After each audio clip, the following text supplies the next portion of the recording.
Bir neçə gündür mediada stomatoloqların təbibin binası qarşısında etiraz aksiyası keçirməyə hazırlaşdıqları ilə bağlı xəbərlər yayılmaqdadır. Stomatoloqlar iddia edirlər ki, tibbi ərazi bölmələrini idarə etmə birliyi paytaxtda yerləşən dövlət tibb müəssisələrində çalışan həkimlərdən 1800, şəhər və rayon mərkəzlərində çalışanlardan isə aylıq 1200 manat icarə haqqı tələb edir.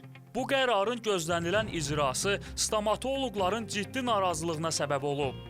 Tətbiqi planlaşdırılan bu qərarla razılaşmayanlardan biri də 7 saylı şəhər poliklinikasının həkim stomatoloqu Samirə xanımdır.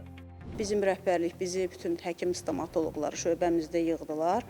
Dedilər ki, təbib deyir ki, sizin dövlətə xeyriniz yoxdur. Hər bir stomatoloq 1800 AZM 1 iyundan ödəməlidir. Təbibdən də maraqlandıq. Onlar bizə dedilər ki, bu sizin otağınızın icarə haqqıdır, medsestranın, sanitarkanın puludur. Yəni bu ilə təbib demək istəyir ki, biz stomatoloq həkimləri həkim kimi saymırıq.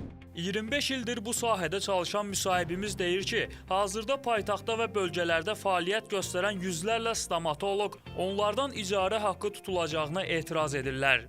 Poliklinika və xəstəxanalarda çalışan məlumatıma görə 950-yə qədər həkim stomatoloq çalışır. Bu hamısına şamil olunub. Bunlardan bölgələrdə 1200 manat, şəhərdə isə 1800. Bu da bizim hamımızın narazılığımızı səbəb olub. Tək bizim müəssisədə yox, başqa mən rayonda olan həmkarlarımla da əlaqə saxlamışam, onlarla da maraqlanmışam. Onlardan da deyiblər ki, iyun ayının 1-də bu məbləği ödəməsəz, ərizənizi yazın və tərk edin iş yerinizi. Məsələ ilə bağlı təbibin açıqlaması yayılıb. Orada deyilir, son dövrlər stomatoloji xidmətlərin təşkili və bu sahədə şəffaflığın artırılması məqsədi ilə müəyyən təhlil və qiymətləndirmə işləri aparılıb. Məqsəd stomatoloji xidmətlərin daha keyfiyyətli təşkili, ədalətli resurs bölüşdürülməsi və tibbi infrastrukturun dayanıqlı maliyyələşdirilməsi yollarını araşdırmaqdır. Bu qiymətləndirmələr zamanı müxtəlif regionlarda fəaliyyət göstərən stomatoloqların xidmət həcmi və mövcud şərait araşdırılıb. Ödənişlərin rəsmi nağdsız ödəniş sistemi üzərindən keçirilməməsi, yəni müəssisənin maliyyə uçotundan yayınması halları müşahidə edilib.